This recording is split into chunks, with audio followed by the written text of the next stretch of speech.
ओम विद्वद्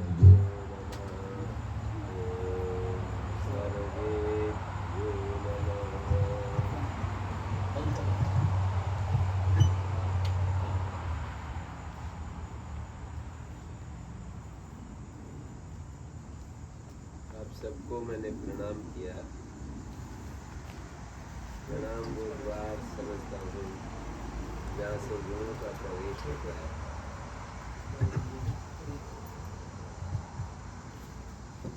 प्रणाम वो द्वार है जहाँ से गुणों का प्रवेश होता है, और अभिमान वो कपाट है जहाँ से आते हुए शुभ बाहर ही रुक जाते हैं। तो इसलिए मैंने आप सब में उपस्थित जो भगवान का अंश, भगवान की शक्ति, भगवान की दिव्यता जो आप सब में उपस्थित है, उस दिव्यता को मैंने प्रणाम किया। प्रणाम करने से आप में जो दिव्यता है वो प्रणाम करने वाले में आ जाती है, और उसका जो अशुभ अंश है, अपुण्य है, वो चला जाता है। तो भगवान की दिव्यता तो सभी सारे अस्तित्व में, सारी सृष्टि में मौजूद है। हम ये नहीं कह सकते कि हम तो जी आपके बच्चे हैं, हम लोग क्यों। छोटों को भी प्रणाम करने की बात कही है, बड़ों को भी कही है, बराबर वालों को भी कही है, सभी को, साथियों को भी प्रणाम करते हैं। सबको हमें प्रणाम करना चाहिए। तो मैं पहली बार इस अमेरिका देश में आया कि आदरणीय शेखर अग्रवाल जी ने इस सारी व्यवस्था की, सारा प्रबंध किया, और अभी एक सम्मेलन भी सियाटल में होने जा रहा है, वहाँ पर भी हम पहुँच रहे हैं। और इसी तरह से कई जगह, ह्यूस्टन आदि कई शहरों में हम पहुँच रहे हैं, सैन फ्रांसिस्को, शिकागो। तो ये सब जो है भारत के जो वासी यहाँ पर रहते हैं, उनके बीच में कुछ थोड़ी हम चर्चा करना चाहेंगे। तो उसी श्रृंखला में आप लोग भी यहाँ उपस्थित हैं, और आपको देख करके मुझे बड़ी प्रसन्नता हो रही है। श्री आचार्य वेदस स्वामी जी ने आप लोगों के बीच में गुरुकुल का जो उत्तम प्रकल्प है वो प्रारंभ किया हुआ है। वे आपकी कक्षाएँ भी लेते हैं, उसमें कभी कभी मैं यूट्यूब पर इनके जो अनाउंसमेंट्स हैं उनको देखता रहता हूँ कि इस समय हम ऑनलाइन कक्षा लेंगे, जो वैशेषिक दर्शन, कभी कोई दूसरा दर्शन। तो ये अच्छा कर रहे हैं। इन्होंने वहाँ पर कानपुर में कुछ समय रह करके और विद्याध्ययन का जो जितना ये सीख पाए, ले पाए, वो अब उसका विस्तार कर रहे हैं। तो इनके लिए मैं इनका धन्यवाद देता हूँ। कुछ भी अच्छा कोई व्यक्ति कुछ भी अच्छा करता है, उसके लिए वो धन्यवाद का पात्र होता है। तो इन्होंने ये गुरुकुल के रूप में ये यहाँ पर जो कार्य आरंभ किया है, उसके लिए धन्यवाद के पात्र हैं। उन्होंने मुझे एक विषय दिया कि गुरुकुल पद्धति यहाँ अमेरिकन लोगों के लिए किस रूप में उपयोगी हो सकती है। और केवल अमेरिकन लोग नहीं, संसार के सभी लोगों के लिए गुरुकुल पद्धति कैसे उपयोगी हो सकती है, चाहे वे भारतीय हैं, चाहे अमेरिकन हैं, या यूरोपवासी हैं, या अन्य किसी देशवासी हैं। यदि बच्चों को, गुरुकुल का अर्थ है गुरु का कुल, और उस गुरुकुल में एक बार मैं जहाँ पढ़ता था एटा गुरुकुल में, तो वहाँ एक स्वामी जी होते थे, स्वामी ब्रह्मानंद जी दंडी। तो एक दिन मेरे से पूछने लगे कि प्रद्युम्न ये बताओ कि बच्चों के गुरुकुल क्यों होते हैं, बूढ़ों के गुरुकुल क्यों नहीं होते? गुरुकुल में बूढ़े क्यों नहीं रहते हैं या उनको क्यों नहीं पढ़ाया जाता है? तो बूढ़े भगवान शंकराचार्य ने भी कहा भज गोविंदम गोविंदम भज मूढ़मते संप्राप्ते सन्निहिते मरणे नहीं नहीं रक्षति दुक्रिय करने। गुरुकुल में जो भाषा विशेष सिखाई जाती है, संस्कृत भाषा का अध्ययन करवाया जाता है, अष्टाध्यायी पढ़ाई जाती है, अन्य शास्त्र पढ़ाए जाते हैं, वो बचपन में ही पढ़ाए जाते हैं। हमारी भारत की परंपरा में ऐसा माना जाता है, ऐसा कहा जाता है, शैशवे अभ्यस्त विद्या नाम यौवने विषयेषि नाम वार्धक्ये मुनिवृत्ति नाम योगेनन्ते तनु त्यजाम। हमारे भारत देश की ये परंपरा रही है कि शैशव काल में वो विद्याभ्यास करते थे, यौवन काल में वो गृहस्थ धर्म का पालन करते थे, और जैसे ही उम्र उनकी और बड़ी होती तो फिर मुनि वृत्ति को धारण करके और अपने जीवन को तपश्चर्या में बिताते थे और अंत में योग के साथ अपने इस शरीर को छोड़ देते थे। तो गुरुकुल तो बच्चों को ही पढ़ाया, बच्चों को बुद्धि में जो ग्रहणशीलता होती है वो बहुत ही अद्भुत होती है। उनको केवल सिखाने वाले चाहिए, फिर वो जो कुछ हम सिखाना चाहते हैं सीख सकते हैं। योग विद्या तो हम वृद्ध जनों को सिखा सकते हैं, पर भाषा शास्त्र वृद्धों के लिए सिखाना कठिन होता है। वृद्धों को योग विद्या या शास्त्र विद्या थोड़ा थोड़ा करके हम बता सकते हैं। उसके जो गहरे रहस्य हैं वो तो भाषा के साथ जुड़े हुए होते हैं और उसे उन्हीं को प्रकट होते हैं जो भाषा में प्रवीण होते हैं। लेकिन हम अपने जीवन के परिष्कार के लिए जितना आवश्यक होता है उतना हम एक माध्यम विशेष से, अंग्रेजी, हिंदी या किसी अन्य भाषा से भी अपने बुद्धि का परिष्कार कर सकते हैं। आचार्य लोग शिष्यों की बुद्धि का निर्माण करते हैं। आचार्य कस्मात् आचारम ग्राहयति इति आचार्य, 3 बातें कही आचार्य यास्क ने। आचार्य का अर्थ खोलते समय 3 बातें कही। आचार्य को आचार्य क्यों कहते हैं? बोले वो आचरण की शिक्षा देता है। आचरण का मतलब क्या होता है कि हमें कैसे बैठना चाहिए, कैसे उठना चाहिए, कैसे सभा में हमें रहना चाहिए, कैसे दूसरों के साथ बातचीत करनी चाहिए, माता पिता की किस तरह से, किस भाव के साथ उनके साथ व्यवहार करना चाहिए, और हमें किस तरह से अपने जीवन में यम नियम की साधना करनी चाहिए, धर्म की साधना करनी चाहिए। ये सब आचरण के अंतर्गत आता है। तो आचार्य आचरण की शिक्षा देता है। दूसरी बात, आचिनोति अर्थान इति, अर्थान मानी पदार्थान, शास्त्रार्थान। आचिनोति शास्त्रार्थान, जो शास्त्र के अर्थों का बोध कराता है। शास्त्र माने योग शास्त्र, सांख्य शास्त्र, वैशेषिक शास्त्र, न्याय शास्त्र, वेदांत शास्त्र, पूर्व मीमांसा शास्त्र, ये शास्त्र कहलाते हैं। तो आचार्य को आचार्य क्यों कहते हैं? तो उन्होंने कहा कि आचार्य शास्त्र का अर्थ बुद्धि में बिठा देता है। उसकी बुद्धि एकदम शास्त्र के गंभीर अर्थों को ग्रहण करने में तत्पर हो जाती है, इसलिए उसको आचार्य कहते हैं। और आचिनोति बुद्धिमिति वा, शिष्य की एक बुद्धि को विशेष रूप में ढालता है, इसलिए भी इसको आचार्य कहते हैं।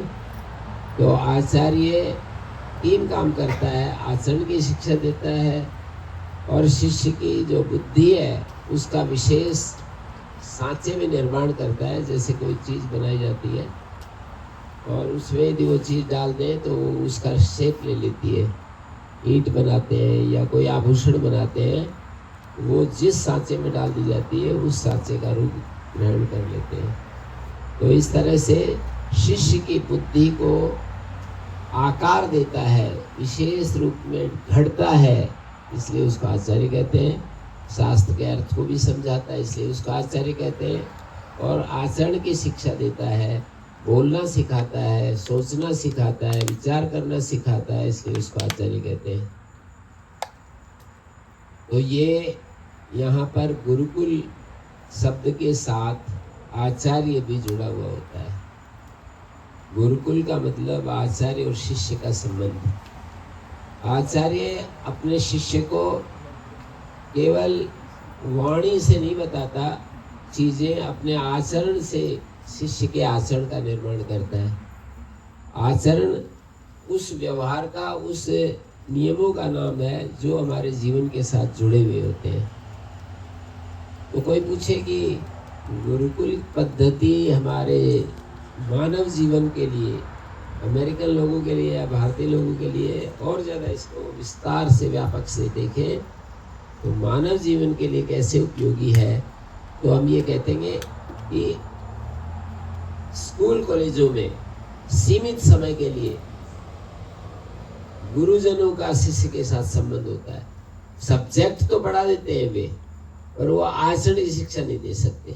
आचरण तो हमारे जीवन को देख करके ये शिष्य लोग सीखा करते हैं। हमारी जो वाणी है उससे कितनी भी व्याख्या करते चले जाएं, उनको अपने जीवन के कठिन प्रसंगों में वे ये नहीं सीख पाएंगे कि हमें इन कठिन प्रसंगों में इस तरह से रहना चाहिए, इस तरह से बोलना चाहिए। यदि हम यूँ कहें कि जैसे एक माता जी मेरे को बता रही थी वर्षों पहले, एक बार कोई त्रिशूर में, केरल में यज्ञ हो रहा था, मैं भी गया था। तो माता जी बताने लगी, तो माता जी कौन थी ये तो मैं भूल गया, पर माता जी ने मेरे को एक बात बताई थी, वो याद है। माता जी कहने लगी, हमारे गुरु जी ये कह रहे थे कि भाई तुम दुखी क्यों होते हो, आकाश भी टूट कर गिर जाए और कुछ भी हो जाए, हमें शांत रहना चाहिए। तो माता जी कहने लगे कि एक दिन, ये बात तो उन्होंने कह दी हमको, लेकिन एक दिन उनको कहीं जाना था और ड्राइवर ने बहुत थोड़ी सी 10 मिनट देर कर दिया पहुंचने में। तो गुरुजी का धैर्य टूट गया और वो गुस्से में कुछ कुछ बोलने लगे। तो माता जी ने उल्टा गुरुजी को कहा कि गुरुजी आप तो कह रहे थे कि क्या बात है, आकाश भी टूट कर गिर जाए, हमें हमेशा शांत रहना चाहिए, क्रोध नहीं करना चाहिए। तो देखिए, आचार्य हमेशा साथ रहता है शिष्य के, इसलिए अंतेवासी कहते हैं। शिष्य को संस्कृत में जितने भी जो नाउन होती है, गुण के कारण से वो जो शब्द है वो संज्ञावाची होते हैं। All nouns derived from verbs. जितनी भी नाउन्स है, जितनी भी संज्ञावाचक शब्द है, वो वर्ब से संज्ञावाचक होते हैं। तो जैसे आचरण की शिक्षा देने से आचार्य, तो ऐसे ही शिष्य के लिए शिष्य शब्द बोला जाता है, विद्यार्थी बोला जाता है और छात्र शब्द का प्रयोग होता है। अलग अलग स्थिति से इन शब्दों को हम देखा करते हैं। शिष्य को शिष्य इसलिए कहते हैं कि वो आचार्य उसके ऊपर शासन करता है। शासन करने का अर्थ है कि अनुशासन उसको एक डिसिप्लिन में रखता है, एक विशेष नियम और व्यवस्था में रखता है, इसलिए उसको शिष्य कहते हैं। और वो छत्र की तरह, छाता जैसे जिसके ऊपर लगा रहता है उसकी रक्षा करता है, छत्र की तरह अपने आचार्य की रक्षा करने से उसको छात्र कहते हैं। और तीसरी बात, विद्यार्थी क्यों कहलाता है विद्यार्थी? छात्र को विद्यार्थी भी कहते हैं, तो बोले विद्या का अर्थी होने से उसको विद्यार्थी कहते हैं। यानी विद्या के लिए जो इच्छुक होता है उसको विद्यार्थी कहते हैं। तो आचार्य आचरण की शिक्षा देता है, आचार्य आचरण की शिक्षा देता है, आचार्य हमको विद्यादान देता है, और आचार्य हमारे लिए सहजता लाता है, हमारे जीवन में सहजता लाता है। हम यही चाहते हैं कि जीवन सहज रहे। कैसी भी विषम परिस्थिति हो, जीवन अपनी सहजता को न छोड़े। तो इस तरह से आचार्य के पास जब रहते हैं तो उसके व्यवहार से, उसके गुण से, उसके जीवन से सीख लेते हैं। एक डिप्टी कमिश्नर, कलेक्टर जो होते हैं, डीएम होते हैं, वो एक कहानी बता रहे कि हम ताश खेल रहे, कार्ड्स खेल रहे, तो एक फोन आया और मेरी बेटी ने वो फोन उठाया। उसने कहा कि डागर साहब से मिलना है, मतलब वो जो डिप्टी कमिश्नर थे उनसे मिलना है। तो बेटी ने कहा कि ठीक है मैं देखती हूँ। तो उधर वो कार्ड्स खेल रहे थे, उन्होंने कहा कह दो, मना कर दो कि वो नहीं है यहाँ पर। तो बच्ची ने कहा कि पिताजी ये कह रहे हैं कि उनको कह दो कि यहाँ पर नहीं है। तो इस तरह से आचरण की शिक्षा आचार्य देते हैं। ऐसी जो शिक्षाएं माता पिता गुरु का ऐसा जो व्यवहार होता है जिससे विपरीत उनके अंदर, वो तो बच्ची थी, उसको ये नहीं पता था क्या बोलना चाहिए, लेकिन बच्चों की सहजता, उनके अंदर जो कोमलता है, उनका निश्चलता है, वो धीरे धीरे गुरु आचार्य और ये जो माता पिता है ना, ये नष्ट कर देते हैं। बाल्यकाल में जब बच्चे होते हैं तो उनमें कितनी कोमलता होती है, कितनी रिसेप्टिविटी होती है, कितनी ग्रहणशीलता होती है, और धीरे धीरे वो सारी चली जाती है, क्योंकि उन्हें आचार्य नहीं मिलते, उनको गुरु नहीं मिलते, उनको सही मार्गदर्शक नहीं मिलते हैं। तो आचार्य का अर्थ है मार्गदर्शक, गाइड। एक जो जैसे वो होता है, लाइट होती है, वो हमेशा ठीक ठीक दिखाती रहती है चीज़ों को। लाइट के अभाव में जैसे हम सिर टकराते रहते हैं, कभी कहीं गिरते हैं, कभी कहीं जा करके होता है, गड़बड़ होती है। तो आचार्य जो होता है लाइट की तरह बन करके हमें मार्गदर्शन देता है। अपने आचरण से वो सिखाता है, अपनी वाणी से सिखाता है, बोलना सिखाता है, और उनको हमेशा कैसे हम विषम परिस्थितियों में शांति बनाए रख सकते हैं, ये सब महत्वपूर्ण बातें अपने आचरण के द्वारा सिखाता है।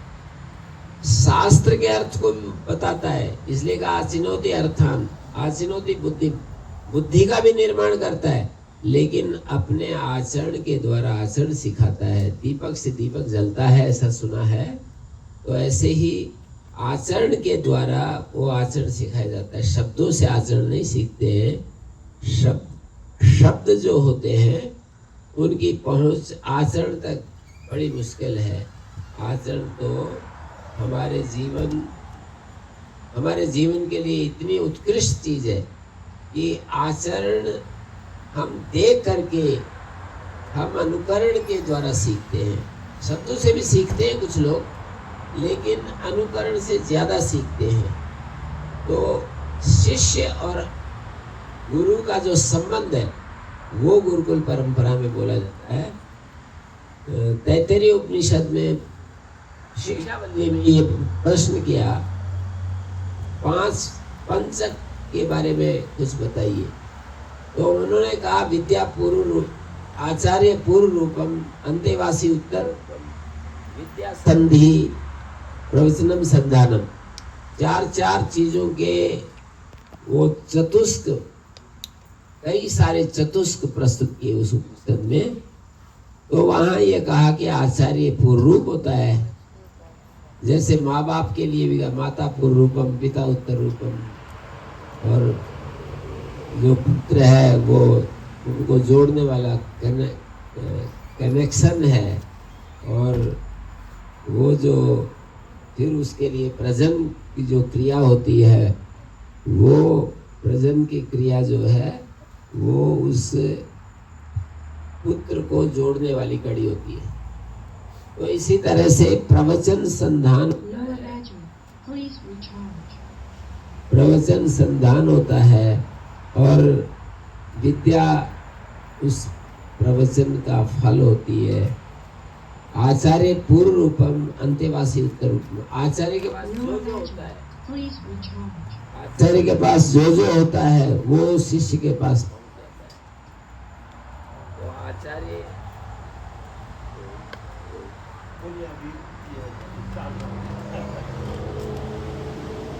आचार्य के पास जो होता है वो शिष्य के पास पहुंच जाता है। आचार्य के लिए इसलिए बहुत बड़ी जिम्मेदारी होती है, बहुत बड़ा उत्तरदायित्व होता है कि आचार्य अपने जीवन के प्रति सतर्क रहे कि उसके वाणी से, उसके व्यवहार से कोई गलत अनुकरण न कर बैठे। तो मैं यही कह रहा था कि स्कूल कॉलेजों में आचार्य और शिष्य का जो संबंध है इस तरह का नहीं होता है। कुछ समय के लिए बोलते हैं, मिलते हैं और वो अपने लेक्चर, अपना जो विषय होता है, सब्जेक्ट होता है, उसका व्याख्यान करके चले जाते हैं। जीवन से कुछ लेना देना नहीं होता है। तो जीवन के साथ जो संबद्ध जो रूप है वो गुरु और शिष्य का हमें देखने को मिलता है। और किसी शिष्य में यदि किसी शिष्य में आचार्य के पास रहते हुए भी दुर्गुण आ रहे हैं तो इसका मतलब आचार्य, ये कहा जाएगा कि आचार्य इतना आचार्य को ये कहा जाएगा कि किसी शिष्य के हृदय को प्रकाशित करने के लिए जितना तेज चाहिए वो उतना नहीं है। शिष्य के भी अपने संस्कार होते हैं। ये नहीं बात होती है कि पूरा का पूरा माने आचार्य का ही दोष होता है। पात्र जो होता है, भूमि जो होती है, वो यदि उपजाऊ नहीं होती है तो उसमें डाला हुआ बीज पनपता नहीं है।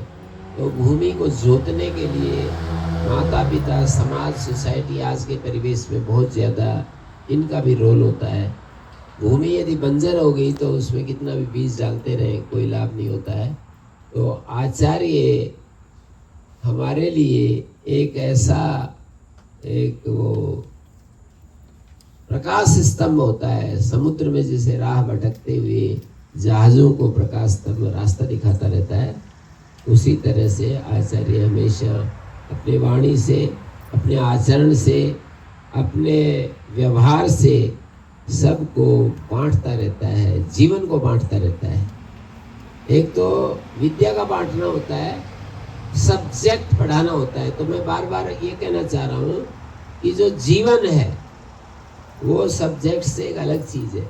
इसलिए वेदों के इतने विषय हैं, ये पूछा गया तो 4 शब्द बोले गए: कर्म, उपासना, ज्ञान और विज्ञान। वेदों का विषय क्या क्या है, वेद विषय क्या क्या है? तो बोले कि वेद कर्म का संदेश देते हैं, वेद भक्ति का संदेश देते हैं, वेद ज्ञान का संदेश देते हैं और वेद ही विज्ञान को भी हमारे लिए प्रस्तुत करते हैं।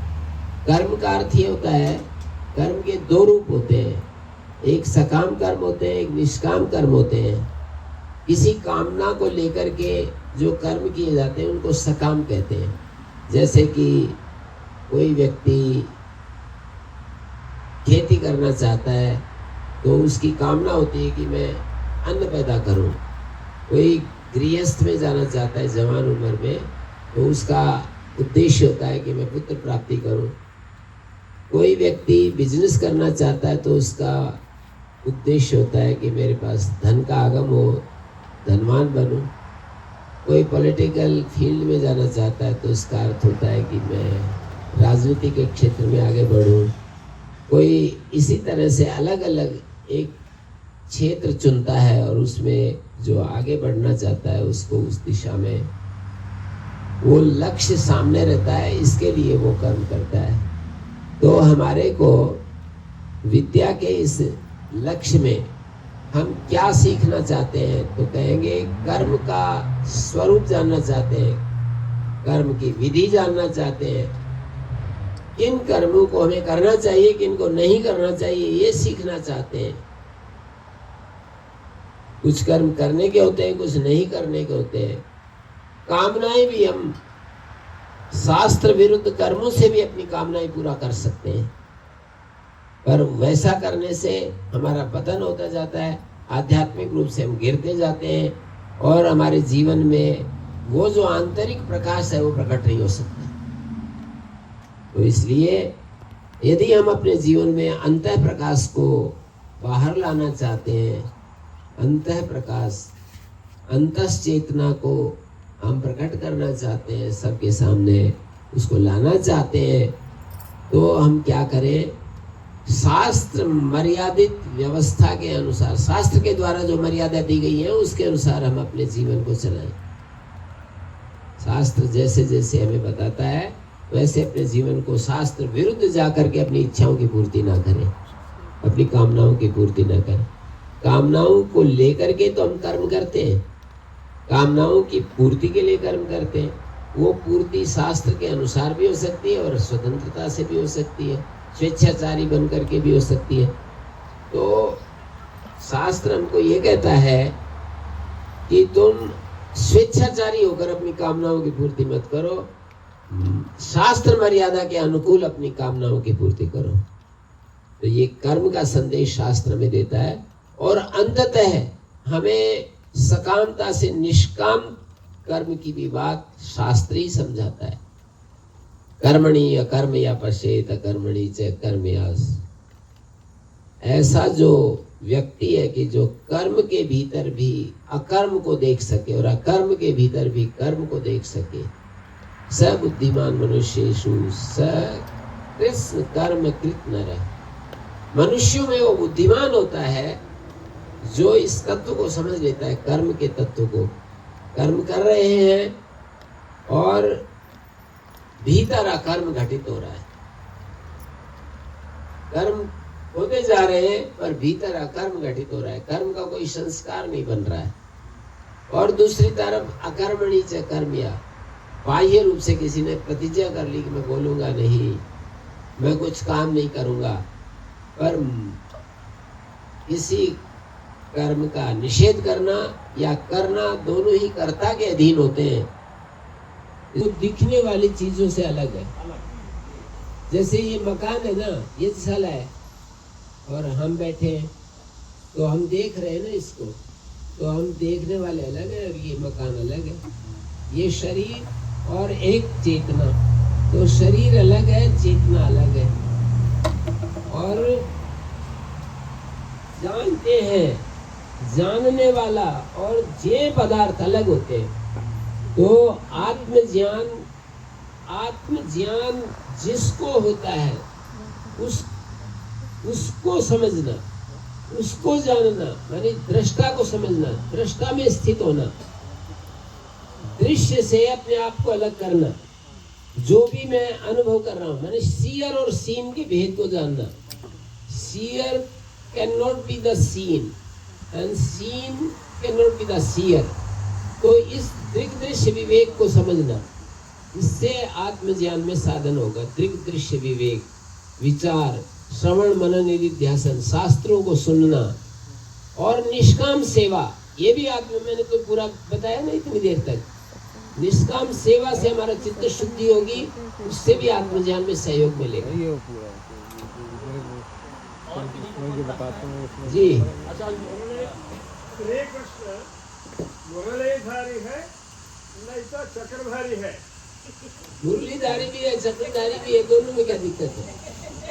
मुरली कब शुरू किया, रासलीला कब किया? नहीं, रासलीला की बात नहीं चला रहा मैं, कब किया उन्हें? रासलीला की बात नहीं चला रहा। मुरली तो स्वामी रामदेव जी गीत नहीं गाते हैं, बड़े बढ़िया बढ़िया है, गीत भी गाते हैं और वो भी करते हैं, राष्ट्र उद्बोधन भी देते हैं।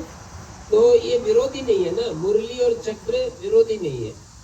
यानी एक योग्यता है भजन गाने की और एक योग्यता है नेतृत्व करने की। तो चक्रधारी भी है और मुरलीधारी भी है, विरोध नहीं है। हाँ, कोई कहे कि वो नाचते गाते हैं, इनके क्या बोलते हैं, रासलीला असली लीला करते हैं, ये तो गलत बात है। श्रीमद् भगवत गीता श्री कृष्ण का जीवन चरित्र है। श्री कृष्ण का जीवन चरित्र आपको देखना है तो श्रीमद् भगवत गीता को देख लीजिए। तो श्रीमद् भगवत गीता में उनका जो चरित्र है ना, उनकी दृष्टि और उनकी स्थिति दोनों आपको वहां मिलेगी। वो कैसा देखते हैं इस अस्तित्व को और कैसा उनकी स्थिति है स्वयं की। वो तो कहते हैं कि जो वो देख रहे हैं ना, स्वयं उसमें स्थित भी है। गीता में जो जो वो देख रहे हैं, जैसे त्रिगुणातीत पुरुष की बात कही उन्होंने, जैसे स्थित प्रज्ञ की कहा, मेरा भक्त कौन, यानी भगवान का भक्त कौन। गीता में जब मैं मेरा आता है तो वह भगवान शब्द रख लेना चाहिए। मेरा भक्त कौन है, तो स्वयं वो उस स्थिति में जी रहे हैं। तो ऐसे श्री कृष्ण को मैं समझाऊं, इस श्रीमद् भगवत गीता उनकी जो है ऑटोबायोग्राफी कही। हाँ जी, ये पूछ रहे हैं अब क्या क्वेश्चन है नमस्कार जी। मेरा प्रश्न ये है कि अगर आदमी दुविधा में हो हाँ, तो क्या करें? संशय आत्मा विनश्यति, नाश हो जाएगा। द्विधा में रहेगा तो द्विधा में है तो द्विधा का निवारण करे। समित पाणी श्रोत्रियम वाभिगच्छेत्, श्रोत्रियम ब्रह्मनिष्ठम। उपनिषदों में कहा है, परीक्ष लोकान कर्मचितान ब्राह्मणो निर्वेदमायात नास्ति अकृता कृतेन तद्विज्ञानार्थम गुरुम एवाभिगच्छेत् समित पाणी श्रोत्रियम ब्रह्मनिष्ठम। द्विधा को मिटाने के लिए पहुंचा हुआ जो गुरु है उसके चरण में जाए, उससे पूछे, वो आपको राह दिखाएगा कि आपकी शंकाओं का निराश करेगा, आपकी शंकाओं को साफ साफ करके हटा देगा, तो आपकी द्विधा को मिटा देगा। तो देखो, अपने से आगे बढ़े हुए जो लोग होते हैं ना, उनकी खोज करो। और मैं ये समझता हूँ, मैं भी जाता रहता हूँ, मैं भी अपने से आगे बढ़े हुए लोगों के उपासना करता हूँ। तो हमें जैसे एक एक व्यक्ति के पास बैठने से हमें शांति मिले, हमारा मन बिल्कुल विषयों से उपराम हो जाए, इसका मतलब उसने कुछ पा लिया है। हमारे किसी के पास बैठने उठने से हमारे अंदर इच्छाएं और प्रबल हो जाए, चंचलता और बढ़ जाए, इसका मतलब गड़बड़ है? तो ऐसे हम देख सकते हैं, परीक्षण कर सकते हैं। तो जो हमसे आगे बढ़े हुए हैं उनकी उपासना करनी चाहिए द्विधा मिटाने के लिए। हाँ जी, आप बोलिए।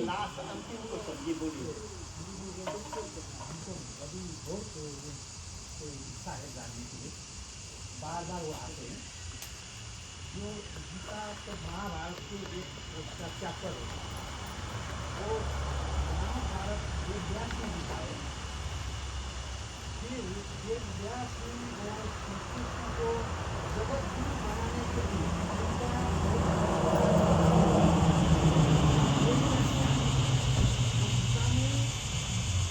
गीता जो एक चैप्टर बना के महाभारत में लिखा है, क्या वो सचमुच में वो बोला? ये हम मिटा देंगे, ये आपकी दुविधा हम मिटा देंगे। ध्यान से सुनेंगे तो ये मिट जाएगी बिल्कुल।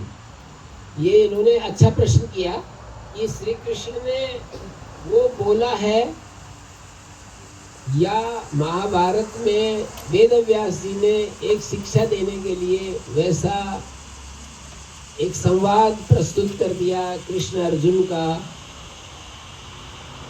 वेद व्यास जी की महिमा है या श्री कृष्ण का जीवन ही ऐसा है, ऐसा पूछना चाह रहे हो ना? हाँ, श्री कृष्ण सचमुच ऐसा है या वेद व्यास जी की महिमा है कि उन्होंने उनको वैसा प्रस्तुत कर दिया? हाँ, वेद की शिक्षा देने के लिए। तो अब मैं ये कहूँगा, इनका प्रश्न बहुत अच्छा है, बहुत ही अच्छा है। जैसे बहन जी का था ना, ऐसा ही दूसरा प्रश्न इन्होंने बहुत ही अच्छा किया है। तो ध्यान दीजिए इसका कि मेरे सामने कोई एक व्यक्ति, जैसे आप मेरे सामने और मैं आपको कई वर्ष से जानता हूँ, आप मेरे साथ रहते, बैठते उठते हो। श्री कृष्ण जी वेदव्यास के सामने थे। अनेक अनेक कठिन परिस्थितियों में उन्होंने उनको देखा, उनके साथ संवाद भी किया, उनको देखा, उनके जीवन को भी पढ़ा। और वेदव्यास स्वयं वेद के महान विद्वान हैं। तो उन्होंने देखा कि ये व्यक्ति तो साक्षात भगवान को अपने अंदर अवतीर्ण कर लिया। इसने इस ह्यूमन बॉडी में साक्षात भगवान ही अवतरित हो गए। ऐसे हजारों बार उन्होंने परीक्षण किया। इस परीक्षण के बाद उन्होंने इस पात्र को चुना है वेद की शिक्षा देने के लिए। श्री कृष्ण और अर्जुन संवाद, जो एक घटना भी घट गई, बीच में अर्जुन को मोह हो गया, तो ये पूछते हैं कि भाई इतने 18 अध्याय गीता, वहां युद्ध के मैदान में कौन बोलेगा? तो उसके लिए मैं ये कहना चाहूंगा कि 18 अध्याय गीता वेद के मैदान में नहीं, उसके युद्ध के मैदान में नहीं बोली गई। ये तो वेदव्यास जी ने उस प्रसंग को पकड़कर श्री कृष्ण की जीवनी भी लिख दी, श्री कृष्ण को भी प्रस्तुत कर दिया कि श्री कृष्ण क्या है। तो आपके प्रश्न का उत्तर में यह है कि वो तो वेद की शिक्षा देना चाह रहे हैं और उधर वो वैसे के वैसे हैं। दोनों बात है। अब आपको यदि दुविधा नहीं मिटी है तो फिर बताओ, फिर आप प्रश्न कीजिए। आपका प्रश्न यदि फिर भी नहीं मिटा है तो आप अपनी बात रखिए और विचार करेंगे। हाँ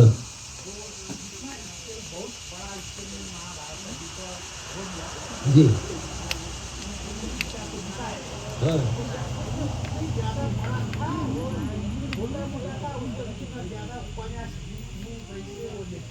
नहीं, वो तो उपन्यास तो लिख नहीं पड़ते।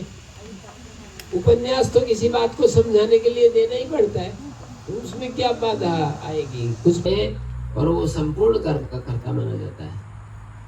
तो हम अंततः ईश्वर के प्राप्ति के लिए, ईश्वर की पूजा के लिए हम कर्म करते हैं, तो निष्काम कर्म होते हैं। ईश्वर को सामने रख करके हम कर्म करते हैं। जैसे मैं पढ़ाता हूँ तो मैं ईश्वर प्रीति के लिए पढ़ाने की क्रिया कर रहा हूँ। मैं उपदेश प्रवचन कहीं देने के लिए मिलता है, अभी आप श्रोता बन करके मेरी बात सुन रहे हो, मैं सुना रहा हूँ इसलिए कि मेरा द्वारा, मेरे इन पुष्पों के द्वारा, शब्द रूपी पुष्पों के द्वारा मैं ईश्वर की पूजा कर सकूं। जैसे मंदिर में हम पूजा करने के लिए जाते हैं तो फूल हाथ में ले जाते हैं, ऐसे ही इन शब्दों के माध्यम से मैं ईश्वर की पूजा कर सकूं। इसी तरह से कोई किसान है तो वो ये कहेगा कि मैं इस कर्म के माध्यम से ईश्वर का पूजन करना चाहता हूँ। कौन से कर्म की सहायता से? जो ये कर्म उसके द्वारा किए जाते हैं, किसान के द्वारा, कर्म के द्वारा ईश्वर की पूजा। बिजनेसमैन भी ये सोच सकता है, स्वकर्मणा तम अभ्यर्थ सिद्धिं विन्दति मानवः। ये कहा है कि भाई ब्राह्मण के कर्म अलग होते हैं, क्षत्रिय कर्म अलग होते हैं, वैश्य के अलग होते हैं, और जो श्रमिक वर्ग होते हैं उनके कर्म अलग होते हैं। चार इस धरती पर, संसार के किसी भूभाग पर चले जाएं, ये चार प्रकार के लोग हमको देखने के लिए मिलेंगे। कुछ बुद्धि प्रधान लोग होंगे, कुछ नेतृत्व प्रधान होंगे, कुछ साधन, समाज सोसाइटी के लिए साधन पैदा करके देंगे, और चौथे लोग अपने शरीर से सेवा करेंगे। चार प्रकार के लोग रहेंगे इस सोसाइटी में, इस समाज में। तो हम इन कर्मों को जो हमारे शास्त्रकारों ने बताए अपनी प्रकृति के अनुसार खोजेंगे। और हम यदि ब्राह्मण प्रकृति के हैं तो विद्या पढ़ना पढ़ाना, यज्ञ करना कराना, और इसी तरह से इस विद्या के सत्र को आगे बढ़ाने के लिए हम दान का ग्रहण भी करेंगे और त्याग भी करेंगे। दानम प्रतिग्रहस्य वा ब्राह्मणानाम कल्पे। ब्राह्मणों के 6 काम बताए। क्या क्या 6 काम कौन कौन से हैं? अध्ययनम अध्यापनम चैव, यजनम याजनम, तथा यजन करना, यज्ञ करवाना, दानम प्रतिग्रहस्य वा ब्राह्मणानाम कल्पे।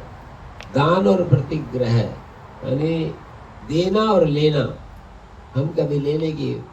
ये बात दूसरी है कि वही उस सूत्र, उस शास्त्र में, मनुस्मृति के उस वचन के आगे ये भी लिख दिया कि प्रतिग्रह प्रत्यवरः, दान लेना जो है सबसे नीचा कर्म माना जाता है। अपनी आजीविका हम कर्म करके जो कमाते हैं, और सामाजिक काम करने के लिए यदि कोई दान की परंपरा यदि कोई डाली भी जाती है तो वो ठीक ही होती है, क्योंकि उससे व्यक्ति का अपना कोई स्वार्थ नहीं होता है। सामाजिक सर्वहितकारी नियम की दृष्टि से, नियम पालने की दृष्टि से हम वो कर्म करते हैं। तो वेद कर्म का संदेश देता है। कर्म के दो रूप होते हैं, सकाम निष्काम, और कर्म का एक अलग रूप होता है जिसको हम निष्काम कहते हैं। यानी सकाम कर्म भी दो तरह का होता है, शास्त्र अनुमोदित और शास्त्र विरोधी।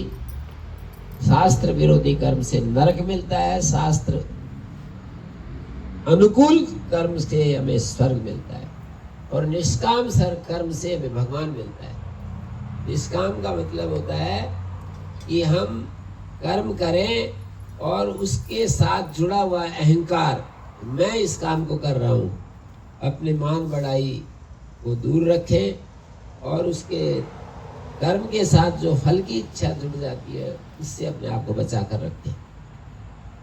कोई भी कर्म करेंगे तो फल की इच्छा आ जाती है ना, कि मेरे कर्म का ये फल होना चाहिए। गाय पालेंगे तो मन में आ जाता है कि भाई गाय हमारे, उसको वो करनी चाहिए, गाय से हमें दूध मिलना चाहिए। गाय बछिया भी देती है, बछड़ा भी देती है, तो पालने वाले के मन में आता है कि बछिया देनी चाहिए, क्योंकि बछड़ों का कोई उपयोग नहीं होता आजकल। तो कर्म, वेद हमें संदेश देता है। क्या संदेश देता है? शास्त्र में संदेश देता है कि शास्त्र अनुमोदित हमें कर्म करने हैं, और शास्त्र विरोधी कर्म नहीं करने हैं। शास्त्र विरोधी और शास्त्र अनुकूल, ये फिर समझना पड़ेगा। यह गुरुकुल के आचार्य लोग समझाएंगे कि शास्त्र क्या कहता है कर्म के विषय में, कौन से कर्मों का अनुमोदन है, कौन से कर्मों का विरोध है। ये हमें सही सही तो शास्त्र ही बता सकता है ना। तो शास्त्र बताने के लिए फिर आचार्य की आवश्यकता होगी। और मैंने कहा कर्म का एक अगला रूप है निष्काम, जिसको कहते हैं। अब वहाँ गुरुकुल में आज ये हमारे शेखर जी बैठे हुए हैं, ह्यूस्टन में रहते थे, अभी वहाँ मेरे साथ रहते हैं।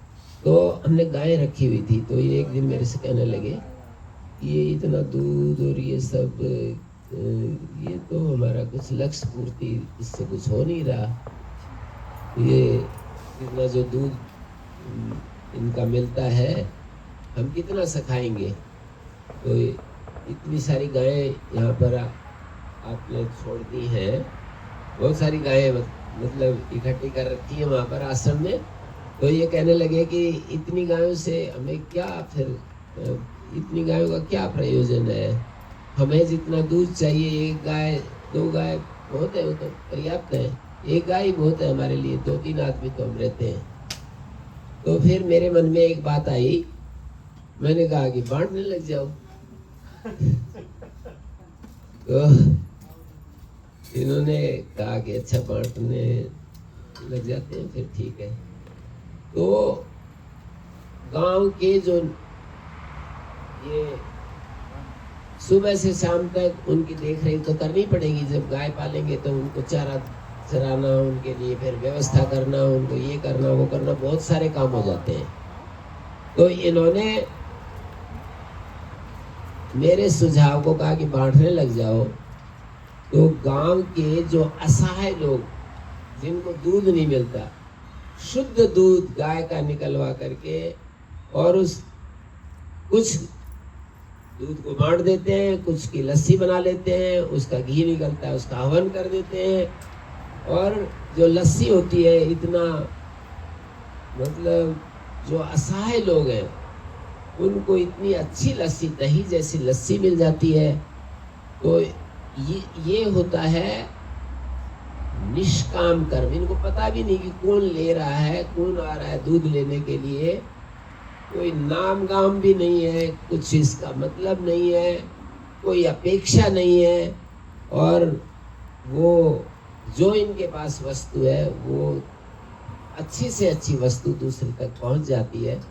इस प्रक्रिया से धीरे धीरे हमारे चित्त में एक प्रसन्नता का प्रादुर्भाव होता है, हमें अच्छा लगता है, हमें उत्साह मिलता है, और उत्साह मिलने से हम और भी अपने जीवन को सुंदर बनाने के लिए हम कोशिश करते हैं।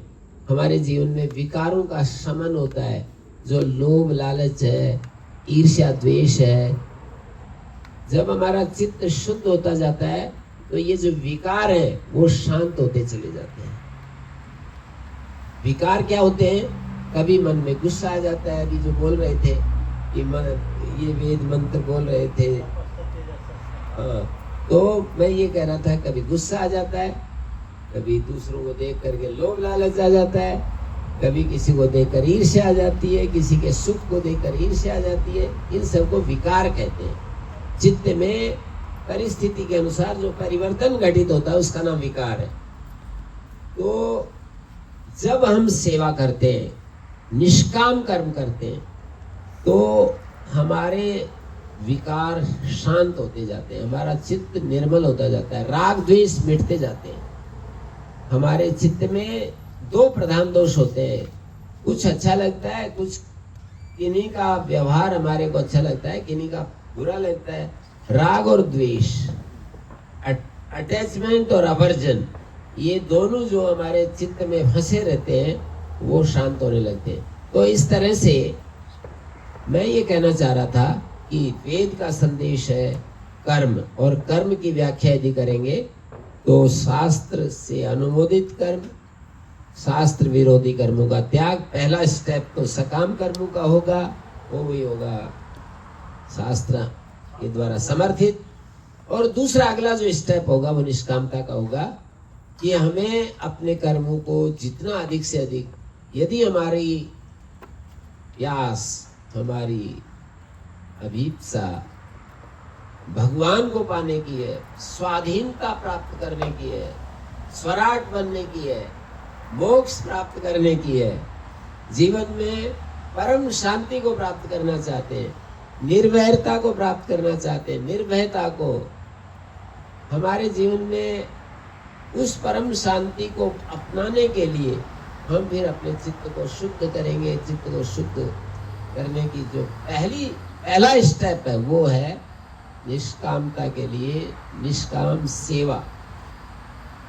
निष्कामता सेवा से यानी हम काम करेंगे पर जिसके लिए करेंगे उससे कुछ नहीं चाहेंगे। जैसे मैंने समझाने के लिए जो उदाहरण दिया शेखर जी का, तो मैं देखता हूँ कि इन्होंने जो शुरू में शिकायत की थी कि क्या करेंगे इन गायों का, और ये वो पहले से ज्यादा उत्साह से काम कर रहे हैं, गायों को संभालते हैं, पालते हैं, उसमें जो दिक्कतें आती हैं उनको भी झेलते हैं। गायें रखेंगे तो उसमें दिक्कतें भी आएंगी, कभी उसका थन चला जाएगा, कभी उस गर्भवती नहीं होगी, कभी कुछ होगा, कभी कुछ होगा, तो दिक्कतें भी सहन कर रहे हैं। पर मैं देख रहा हूँ इनको कि पहले से अधिक उत्साह में है, अधिक प्रसन्नता में है, अधिक सार्थकता महसूस कर रहे हैं। जीवन और साधन हमारे पास जो है वो सही उनका उपयोग हो रहा है, ऐसा वो। और जब हम सामर्थ्य का, देखिए तीन चीजें होती हैं हमारे पास, तीन चीजें होती हैं जो केवल मनुष्य के पास होती हैं, दूसरे किसी भी सृष्टि में किसी के पास भी वो तीन चीजें नहीं मिलेंगी। एक चीज तो मिल सकती है, दो और चीजें नहीं मिल सकती। पर वो एक चीज भी उनको ये नहीं पता होता है कि हमें हमारे सामर्थ्य का सदुपयोग होना चाहिए, भाव नहीं आता है उनमें। तो एक तो सामर्थ्य होता है, एक ज्ञान होता है और एक भाव होता है, तीन चीजें होती हैं। तो सामर्थ्य जब दूसरों के काम आ जाता है, हमारा सामर्थ्य दूसरों के जब काम आ जाता है, तो ये सामर्थ्य का सदुपयोग है। उससे हमारा चित्त का शोधन होता है, हमारा मन निर्मल होता जाता है। यही आचार्य जो है अपने जीवन का शोधन साथ में करता रहता है, और उसके इर्द गिर्द जो लोग रहते हैं वो भी उसके जीवन से प्रेरणाएं पाते रहते हैं। तो पहली मैंने बात कही सामर्थ्य का सदुपयोग। हमारे पास पैसे का सामर्थ्य हो सकता है, वाणी का सामर्थ्य हो सकता है, हमारे पास बुद्धि का सामर्थ्य हो सकता है, कोई विशेष पद के ऊपर हम बैठते हैं तो पद का सामर्थ्य हो सकता है, हमारे पास इसी तरह से पावर होती है, पॉलिटिकल पावर होती है, हमारे पास कोई पद होता है। तो ये जितने भी सामर्थ्य होते हैं हमारे पास, उन सामर्थ्यों का सदुपयोग, सामर्थ्य दूसरों के काम आ जाए, अपने पास भगवान ने जो शक्तियां दी हैं वो किसी के काम आती रहे, ये वेद ही हमें सिखाता है कि हमारा सामर्थ्य किसी के काम, मनुष्य के होना इसी में सार्थक है कि वो किसी के काम आ जाए, जरूरतमंद लोगों के काम आ जाए, ये मनुष्य के होने की सार्थकता है। ये हमको दिशा मिलती है वेद से कि भगवान ने हमको जो सामर्थ्य दिया है, भगवान का हो, कुदरत का हो, कोई बोलने में बड़ा अच्छा होता है, कोई काम करने में बड़ा अच्छा होता है, कोई ड्राइविंग कितनी अच्छी करता है, कोई मकान अच्छा बनाता है, ये सारे सामर्थ्य के विविध रूप हैं। कोई पुस्तक लिख सकता है, कोई कविता लिखता है, कोई पेंटिंग करता है, अलग अलग प्रकार से हम अपनी सामर्थ्य का उपयोग करते हैं। हमारी सामर्थ्य किसी के काम आ जाए, ये दृष्टि में यदि आ गया, हमारी बुद्धि में ये बात आ गई कि हमारे पास जो सामर्थ्य है वो किसी के काम आ जाए, तो समझ लो हमारा जीवन ये सार्थक होने जा रहा है, सार्थक हो रहा है।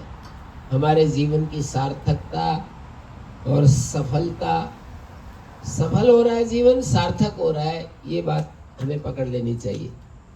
केवल हमारा जीवन भोग में जब होता है तो ये जीवन का अपमान है, मनुष्य जीवन का विशेषकर अपमान है कि मनुष्य जीवन इतना बुद्धिशील प्राणी है, मनुष्य इतना विचारशील विवेकशील है कि वो केवल अपने जीवन को भोग में लगाता है।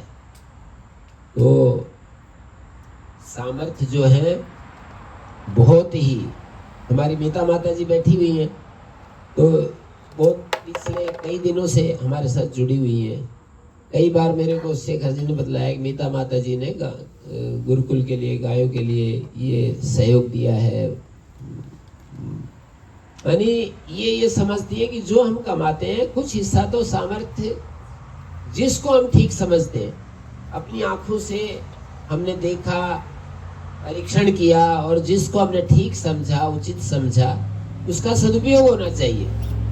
और देशे काले च पात्रे से दीयते अनुपकारे ने, साथ में ये कहा कि उससे बदले में रिटर्न लेने की कोई बात ना हो, तो वो सात्विक दान कहलाता है। उससे हमारे चित्त का शोधन होता है। ये एक बात कही मैंने, ये तो पैसे का दान होता है, कहीं वाणी के द्वारा, जिनके पास वाणी है तो वाणी का दान होगा, किसी के पास बुद्धि की शक्ति है तो पुस्तक लिखेगा, पेंटिंग करेगा, कोई एक एग्जीक्यूटिव अफसर ऑफिसर है तो वो व्यवस्था करेगा। तो ये कोई भी सामर्थ्य का किसी के काम आ जाए तो समझ लीजिए कि वो हमारा जीवन सार्थक हो रहा है, उससे हमें अच्छा लगता है।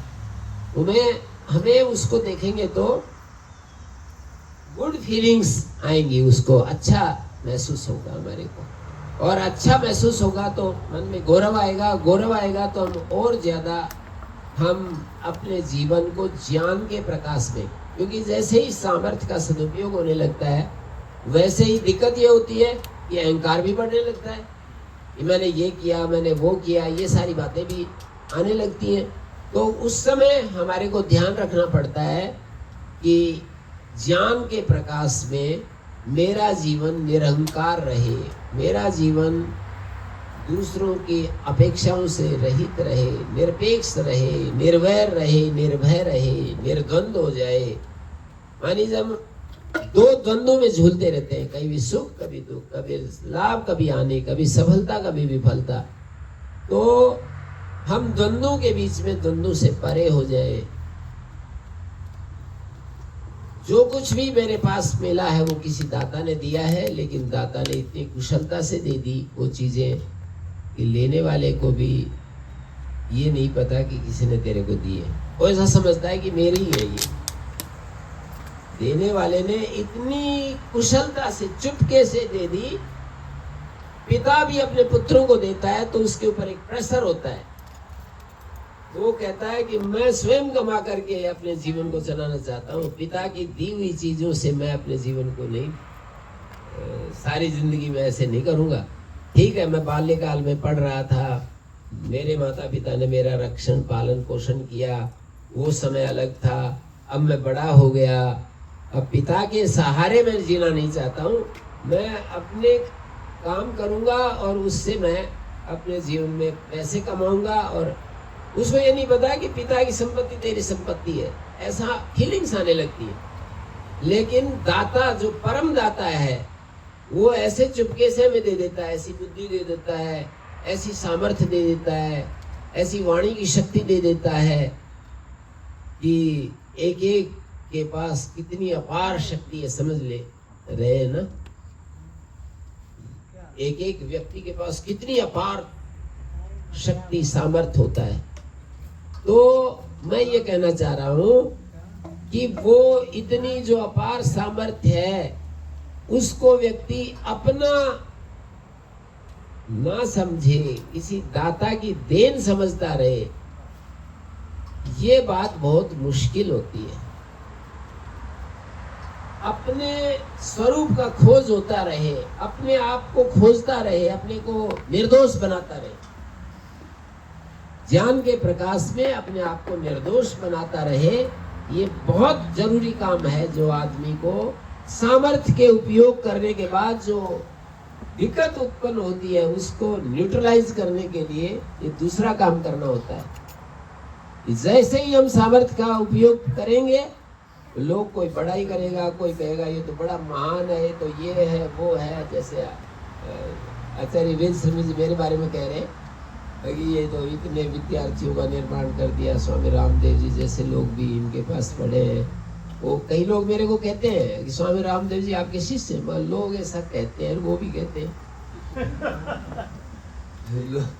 लोग ऐसा कहते हैं कि ये स्वामी रामदेव जी इनके शिष्य हैं।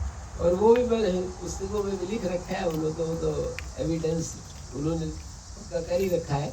तो अब इसमें मैं यदि ये मान लूँ कि मैं कहता हूँ भाई किसी समय वो हमारे पास आए, वो किसी जैसे कोई आदमी पेड़ के ऊपर चढ़ना चाहे, और वो जैसे ये पेड़ है लंबा सा और ऊपर चढ़ना चाहे तो बार बार लिपटेगा ना, फिसलेगा नीचे को। तो साथ में क्या करते हैं आदमी, थोड़ा सहारा लगा देते हैं ऐसे। तो आचार्य वेद स्वामी जी भी ऐसे ही उसी श्रृंखला में मान लो कभी आ गए मेरे पास और हमने ऐसे थोड़ा सहारा लगा दिया।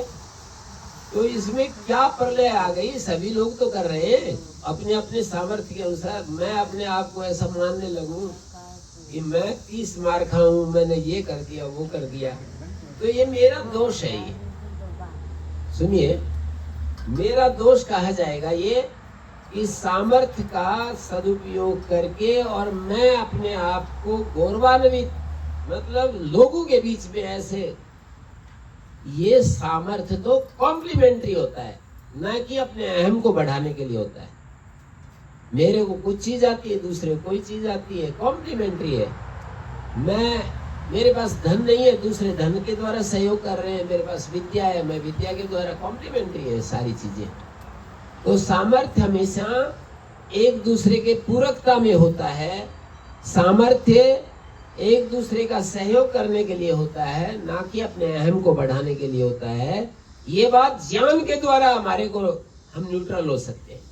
यदि समझ, राइट अंडरस्टैंडिंग यदि हमारे पास है तो हम ऐसी समझ में जी सकते हैं कि भाई ये सामर्थ्य का तो सभी लोग, ये सारा अस्तित्व सामर्थ्य का सदुपयोग कर रहा है। सूरज चमक रहा है, ये जो जड़ तत्व जिनको कहते हैं, जड़ पदार्थ जिनको कहते हैं, सूरज अपना काम कर रहा है, हवा अपनी महक बिखेर रही है, चल रही है, शीतल शीतल वायु, पानी हमारी प्यास बुझाता है, ये धरती अन्न फूल मेवे पैदा करती है।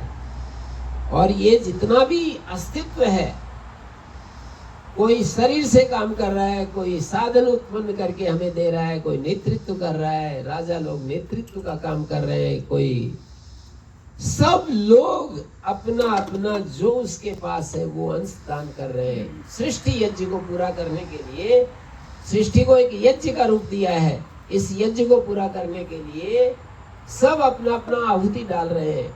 कोई कितना, ये गाड़ी की तरह इस सृष्टि यज्ञ को समझो। इसमें इंजन की भी उतनी कीमत है, और वो एक वाल होता है ना, उसमें टायर में लगा हुआ छोटा सा वाल जो हवा को रोकता है, उसकी भी उतनी कीमत है। ऐसा नहीं है कि भाई वाल तो 10 रुपए में आ जाता है, 20 रुपए में आ जाता है, इंजन तो लाखों रुपए में आता है। गाड़ी का इंजन तो लाखों रुपए में आएगा, वो ज्यादा कीमती है। और 100 रुपए में कोई चीज आएगी, वो तो भाई उसकी कीमत तो कम मानी जाएगी। ऐसा नहीं, 100 रुपए में आने वाली चीज की भी कीमत उस लाखों रुपए में जो चीज आई थी उसको गति देने के लिए उसकी भी अपनी महिमा है। तो सामर्थ्य कॉम्प्लीमेंट्री होता है, सामर्थ्य एक दूसरे के पूरकता में होता है। उससे हमें अहंकार को मुक्त रखने के लिए, निर्दोष रखने के लिए, अपने आप को काम, क्रोध, लोभ, मोह, ईर्ष्या, द्वेष जो अभी बता रहे थे कि ये मंत्रों का पाठ करें और महसूस करें। अभी आचार्य जी बता रहे थे ना कि ऐसा महसूस करें कि मेरे अंदर ये चीजें आ रही हैं, मेरे जीवन में ये सद्गुण आ रहे हैं। इस भाव के साथ हम आहुति दे रहे हैं। तो सामर्थ्य का सदुपयोग करने से जो एक बड़ा दोष आने की संभावना होती है वो ये है कि हमारे को लोग प्रशंसा करने लगते हैं, और फिर उस प्रशंसा को हम पीने लगते हैं, राजी हो जाते हैं उस प्रशंसा से। लोग जब उस प्रशंसा को हमारे लिए अच्छे अच्छे वाक्य बोलते हैं, बढ़िया बढ़िया शब्द बोलते हैं, तो हम गट पी जाते हैं। बीच बीच में कोई हमारे विरोध में कोई छोटा मोटा शब्द भी बोल देता है कि हम जानते हैं जैसा ये है, ऐसे बोल देते हैं, तो वे नाराज होते हैं, अंदर परेशान होते हैं। तो इन दोनों परिस्थितियों में भगवान का भक्त कौन है? जो संसार से उद्विग्न नहीं होता और किसी को उद्विग्न नहीं करता। घर में पति और पत्नी का एक रिलेशन होता है, बच्चे और माँ बाप का एक रिलेशन होता है। तो पत्नी से पति को उद्विग्न नहीं होना चाहिए और पत्नी को उद्विग्न नहीं करना चाहिए। अभी आप लोग गृहस्थी लोग बैठे हो तो हम यही कहेंगे कि भाई एक दूसरे को सहयोग करें, प्रियाचरण करें। एक दूसरे को प्रतिज्ञा करते समय तो बड़ी बड़े नाम, मम हृदयम ते हृदय दधामि, मम चित्तम अनुचित्तम ते अस्तु, मम वाचमेक मनाजुषस्व प्रजापतिष्ठा नियुक्तमय्यम। वहाँ तो ऐसे ऐसे बड़े बड़े आश्वासन, बड़े बड़े प्रतिज्ञाएं की। मैं अपने हृदय को निकाल कर तुम्हारे हृदय में रख रहा हूँ। वो भी कहती है मैं भी रख रही हूँ, और मेरी वाणी को ध्यान से सुनना। ऐसे मत कहना कि ये तो ऐसे ही पागल है, बोलती रहती है, ये तो ऐसे ही बोलता रहता है। तो वहाँ प्रतिज्ञा करके हम आते हैं और फिर हम भूल जाते हैं कि हमने क्या प्रतिज्ञाएं की थी। तो हमें ये सारी बातें आचार्य लोग सिखा सकते हैं। कनेक्ट कर रहा हूं मैं उसी विषय के साथ। ये सारी अच्छी अच्छी बातें जितने भी हैं, आचार्य लोग शास्त्र के रहस्य को खोलते हैं। आचार्य लोग अपने जीवन के द्वारा हमें ट्रेनिंग देते हैं, शिक्षा देते हैं, हमारी बुद्धि का एक विशेष शेप देते हैं। मैं ये कहता हूँ कि उग्रवादी लोग ये बहुत बड़ा उग्रवाद करते रहते हैं ना, इसमें कौन दोषी है? कोई यदि खोज की जाए तो पूछा जाए कि कौन दोषी है, तो हम ये कहेंगे कि उनका प्रशिक्षण ही दोषी है ना। बाल्यकाल से उनको ऐसी ट्रेनिंग दी जाती है, उनको ऐसा सीख दी जाती है, उनका जो प्रशिक्षण हो रहा है वो उनको ऐसा तैयार कर देते हैं कि उसमें मार काट में ही उनको आनंद आएगा, उनको रस आएगा। तो हमारे को ये समझ लेना चाहिए कि ये आचार्य लोग ही उचित प्रशिक्षण और अनुचित प्रशिक्षण की जो बात है इस विभाग को देख सकते हैं। बाकी को क्या मतलब है, कैसे? बाकी तो ऐसा ही है, बस खाने पीने की विद्या जो स्कूल कॉलेजों में जो चल रही होती है, वो हमको एक जीवन का जो अर्थ पक्ष है उसके लिए तैयार करते हैं। पर जीवन में धर्म की जो स्थापना है वो तो आचार्य लोग ही कर सकते हैं। और जीवन में केवल अर्थ से काम थोड़ी चलता है, धर्म भी चाहिए, जीवन में इच्छाओं की पूर्ति भी चाहिए। सामान्य जो जीवन है, कुछ मोक्ष के अभिलाषी होते हैं जो बस वो तो असाधारण एक्सेप्शन होते हैं। कुछ होते हैं जिनको मुक्ति चाहिए, भगवान चाहिए, पूर्ण स्वाधीनता चाहिए, स्वराट होना चाहते हैं, वो तो कोई विरले होते हैं। उससे पहले तो हमें धर्म, अर्थ, काम तीनों चीजों की जरूरत होती है। त्रिवर्ग की साधना करनी पड़ती है। और धर्म की साधना का मतलब क्या है? कोई हमें अच्छा कहे तो भी हम सहज रहे, कोई बुरा कहे तो भी सहज रहे, कोई हमारे को सफलता मिले तो भी सहज रहे, विफलता में भी सहज रहे। ये है ना धर्म की साधना। कोई व्यक्ति हमारे इच्छा के विपरीत जब जाने लगता है तो उस समय क्रोध को हम शांत रख सके, और जब हमारी प्रशंसा हो तो अपने अहम को सिर न उठाने दें। ये सारी चीजें धर्म के अंतर्गत आती है। तो धर्म की साधना आचार्य के माध्यम से ही शिष्यों को और पुत्र पुत्रियों को उनके अंदर वो बीज बोया जाता है, बीज डाला जाता है। तो इसलिए आचार्य लोग, गुरुकुल का मतलब आचार्य, यूपो है वही आचार्य। आचार्य यूप की तरह होता है जिसके कि साथ में पशु बांधे जाते हैं। तो ऐसे ये जो लोग होते हैं ना, ये तो पशु की तरह होते हैं, आचार्य खूंटे की तरह होता है। तो खूंटे के साथ बंधा रहेगा तो ना तो उस खेत में जाएगा चरने, ना उस जगह जाएगा, वो उसके साथ बंधा हुआ अपने जीवन को संवारता रहेगा। तो ये शिक्षा मैंने कही। तो वेद का एक विषय है कर्म, उस कर्म को लेकर के ही मैंने ये सारी बातें कही। वेद का दूसरा विषय है ज्ञान। आत्मानं विद्धि वेदाहमेतम पुरुषम महंतम ईशावास्यमिदं सर्वम, ऐसा कहते हैं कि वो परमात्म तत्व इस संसार में ओतप्रोत है, कण कण में ओतप्रोत है, और उसी में ये सारा अस्तित्व है। परमात्मा में ही ये पूरा का पूरा अस्तित्व डूबा हुआ है। उसका अनुभव करना माने पहले तो विधि निषेध का ज्ञान होता है। एक लेवल पर, जैसे कर्म के लेवल पर हम कह रहे थे कि कर्म के लेवल पर एक ये कर्म करने के, ये नहीं करने के, ऐसे ज्ञान के क्षेत्र में जैसे ही हम घुसते हैं तो उसमें विधि निषेध दो बात आती है। ये क्या करना है, क्या विधि है शास्त्र की, क्या निषेध है शास्त्र का, वो जानते हैं। और उसके बाद हम अपनी प्रक्रिया से, इस प्रक्रिया से आगे बढ़ते जाते हैं, अंततः हम अपने स्वरूप को पहचानते हैं, जो अपना शुद्धतम रूप है उसको पहचानते हैं। जग की सेवा खोज अपनी, ज्ञान के द्वारा हम अपनी खोज करते हैं कि हमारे भीतर जो आत्म तत्व है वो शांत स्वरूप है, उसकी खोज करते हैं। ये दूसरा वेद का संदेश है, आत्मा को जानो, अपने को निर्दोष बनाओ, ये दूसरा वेद का संदेश है। और वेद का तीसरा संदेश है कि अपने भाव को हम निर्मल करें। हम अपने भाव को, अपनी फीलिंग्स फॉर अदर्स, जो गुड फीलिंग्स दूसरों के लिए हमारे हृदय में उठती है, उसको हम शुद्ध करें। पति का पत्नी के प्रति, पत्नी का पति के प्रति, माँ बाप का बच्चों के प्रति, बच्चों का माँ बाप के प्रति, ये जो फीलिंग्स है उनको प्योरीफाई करें। ये वेद का तीसरा संदेश है। और इसका जो प्रमाण है वो हमें वेद में मिलता है।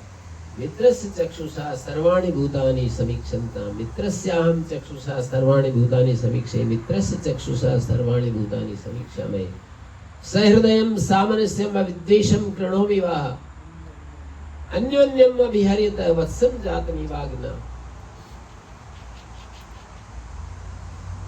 जाया पत्ते मधुमतीं वाचम वदतु शांतिमान, मधुमन में निक्रमणम मधुमन में परायणम, जाया पत्ते मधुमतीं वाचम वदतु शांतिमान। ऐसे वेद ये कहता है कि हम एक दूसरे के लिए प्रेम से भरे रहे, ऐसे भरे रहे जैसे नई प्रसूता गो अपने बछड़े से प्यार करती। जैसे अभी जिसने बच्चा दिया है उस गाय के उग्र रूप को देखिए एक बार, अपने बछड़े से कैसा प्यार करती है वो, उसको साफ कर देती है, बिल्कुल उसके मल को चाट चाट करके बिल्कुल स्वच्छ कर देती है। तो हमारे भीतर जो प्रेम है वो इतना विकसित होता चला जाए, जैसे कि हम अपने शरीर के अंगों से प्यार करते हैं, अपने आप से जैसे प्यार करते हैं, वैसे हम इस संसार में परस्पर ये जो संबंध है, रिलेशन है, इनमें हमारा प्यार विकसित होता जाए। कभी कभी उसमें बाधा भी आए तो फिर गाड़ी लाइन पर ले आए। जैसे गाड़ी ट्रेन उसमें चलाते हैं ना सड़क के ऊपर, उसमें कोई गड्ढा आ जाता है तो मुझसे बचाते हैं। कभी कभी मान लो झटका आ गया नींद का और वो गाड़ी इधर चलने लगी, तो मेरा जगने पर भी ऐसे थोड़ी है, अरे अब तो झटका आ गया, जाने दो, जा रही है, उसको हम रोकते हैं। तो इसी तरह से हमारे जीवन में आदर्श तो उच्चतम होना चाहिए, फिर बीच में गड़बड़ हो जाए तो फिर उसी आदर्श पर ध्यान जमाना चाहिए कि देखो हमारा जीवन का आदर्श ये है, टारगेट ये है। तो इस तरह से जब हम चलेंगे तो वेद के 3 संदेश है, कर्म, और कर्म का क्लाइमेक्स निष्कामता में है। वेद का दूसरा संदेश है ज्ञान, और ज्ञान में करना न करने, विधि निषेध की जानकारी, और उसका क्लाइमेक्स आत्म ज्ञान में, अपने को शुद्ध करने में है। और वेद का तीसरा संदेश है अपने भाव को पवित्र करना, अपने हृदय को शुद्ध करना, प्रेम को विकसित करना, प्रेम को बढ़ाना। और उसका क्लाइमेक्स है कि सर्वभूत हित में हमारा मन चला जाए, सबके प्रति सर्वे भवन्तु सुखिनः सर्वे सन्तु निरामया। केवल बोले ही नहीं, इसको फील करें, जो अभी आचार्य जी बोल रहे थे, इसको महसूस करें कि सबका कल्याण हो, सबका भला हो, सब सुखी रहे, कोई हमारा अहित कर दे उसका भी भला हो। एक क्षण के लिए भी हमारे मन में ऐसा ना आए कि ये बड़ा दुष्ट रास्ते में बैठा है, इसका नाश हो जाए। कभी भी हमारे मन में ऐसा ना आए, यही आता रहे कि भाई सबका भला हो। तो इस तरह से किसी का कोई प्रश्न है तो वो भी पूछा जा सकता है। कोई प्रश्न है किसी को? कोई क्वेश्चन आंसर में रखा हुआ है, you have any question you can ask Guruji. अब लिमिटेड समय में जितनी बात में क्या है, गुरुजी वो पूछना, बोलिए बोलिए। Should it be related to what Acharya ji said, or anything about yajna can be asked? है जी, क्या वो जो कहें? है ये पूछ रहे हैं कि गुरुजी जो बताए हैं इसी संबंधी कोई क्वेश्चन पूछना है कि उससे अलावा अलावा ही पूछ सकते हो जी। तो जो बुद्ध का जो है ना, जो बुद्ध का जो व्याख्या करता है बुद्धिस्ट लोग, वो भी वही बोलता है कंपैशन, कंपैशन जी जी। जो अपने हाँ, तो अपने मना हिसाब नहीं से, करें। अपने जैसे करोगे दूसरा को भी उसी हिसाब से मैं ऐसा मैं मानता हूँ, बिल्कुल I agree with you. Compassion. लेकिन वो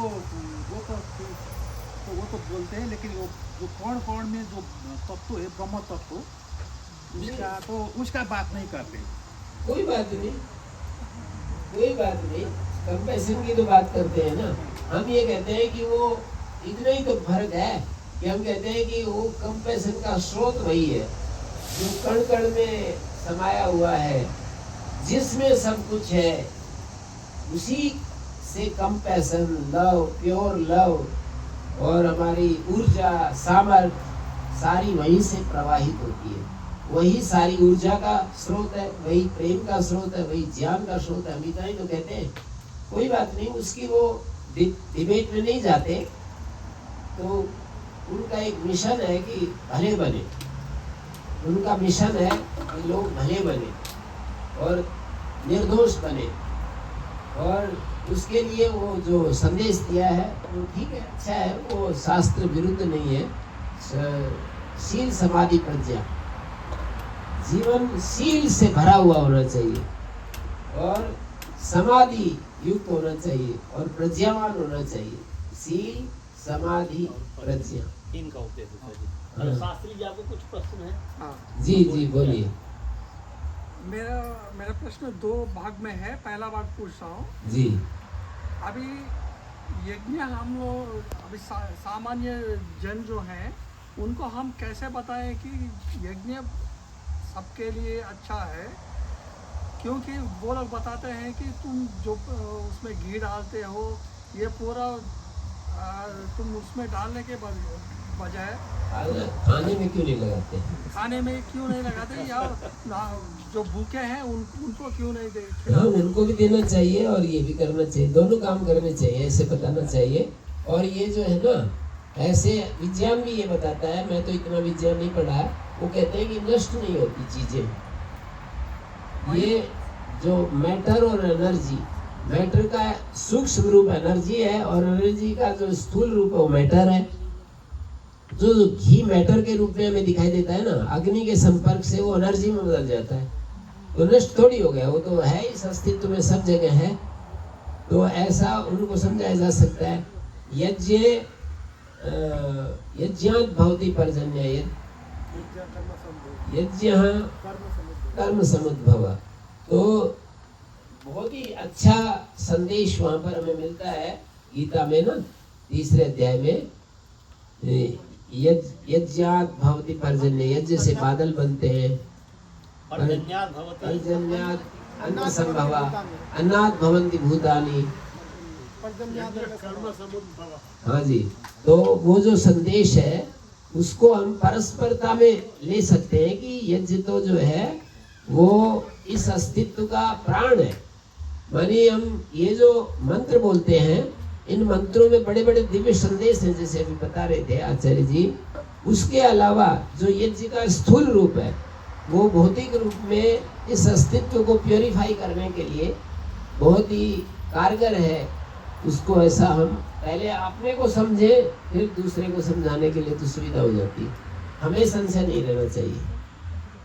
दूसरा मेरा प्रश्न ये है कि अभी जो ये हम लोग यहाँ जो ये यज्ञ करते हैं, इसी यज्ञ से अभी जो बाहर मंदिरों में जो यज्ञ करते हैं ना, उसमें बहुत सा अंतर है। अभी जो हम लोग लास्ट में पूर्णाहुति करते हैं, इसमें हम लोग खाली घी और जो पदार्थ है वही डालते हैं, लेकिन वहाँ वो लोग साड़ी साड़ी भी दूध डालते हैं। सब साड़ी डालते हैं, साड़ी भी डालते हैं। बहुत सारी परंपराएं गलत हो गई, तो उसको भाई अपना जितना सामर्थ्य है, भाई हमने तो ऐसा पढ़ा है, ऐसा सुना है कि वस्त्र आदि नहीं डालने चाहिए, और माने जो शास्त्र अनुमोदित कार्य करने चाहिए, हम तो उस प्रक्रिया से यज्ञ के समर्थक हैं। अब वो जिसको जितना ज्ञान है उसके अनुसार वो कर रहा है। उनको समझ ऐसी है कि जो कुछ आए सब डाल दो, तो वो मतलब समझ की कमी है, क्या किया जाए। उनको कैसे बताया जाए कि ये करना गलत है? वो तो बहुत ज्यादा, उसके लिए हमें स्वयं को पूर्ण बनाना चाहिए। केवल एक 100 भूलें हमारी भी होती है और एक भूल उनकी है, उसको सुधारना चाहिए। तो 100 भूल वाला व्यक्ति एक भूल में सुधारेगा। मतलब हमें भी अपनी भूलों को सुधारते रहना चाहिए और अपने आप को निर्दोष बनाना, निर्विकार बनाना, अपने आप को निरहंकार बनाना और अपने आप को बहुत ही ज़्यादा सहजता में रखना। और जब आपस में बातचीत होती है तो ऐसा लगना चाहिए कि हम अहंकार नहीं दिखा रहा, प्रेम कर रहा है ये हमसे। मतलब दूसरा व्यक्ति ऐसा महसूस करे कि व्यक्ति हमसे प्रेम कर रहा है, ना कि अपना अहंकार हमारे ऊपर थोप रहा है, तो फिर ठीक हो जाएगा। ठीक है। बहन जी आपको सुना। हाँ जी। नमस्ते आचार्य जी आपने बोला आत्मज्ञान बोला है ना, जी। तो आत्मज्ञान मेडिटेशन से होता है, बुक पढ़ने से होता है, कैसे होता है? हाँ, बहुत अच्छा प्रश्न किया। पूछ रहे हैं आत्मज्ञान का साधन क्या है। आत्मज्ञान का साधन सबसे पहले तो सेवा है। आत्मज्ञान का दूसरा साधन स्वाध्याय है आत्मज्ञान का मैं गिनते चले जाना, बहुत सारे साधन बताऊंगा। आत्मज्ञान का एक साधन है मैत्री करुणा मुदितो उपेक्षा का साधना करना। सुखी व्यक्तियों को देखकर मित्रता का भाव, दुखी व्यक्तियों को देखकर करुणा का भाव, पुण्यात्माओं को देखकर प्रसन्न होना। और यदि कोई व्यक्ति हमसे विचार असहमत है उसको इग्नोर कर देना। ये आत्मज्ञान का उपाय भक्ति है, अनन्य भक्ति, प्रेम। जैसे कि आप अपने बच्चे से प्यार करती हो ना, ऐसे ही भगवान से प्यार करें। आपके हृदय में जो बैठा हुआ कभी आपका साथ नहीं छोड़ता। आत्मज्ञान का उपाय भक्ति है।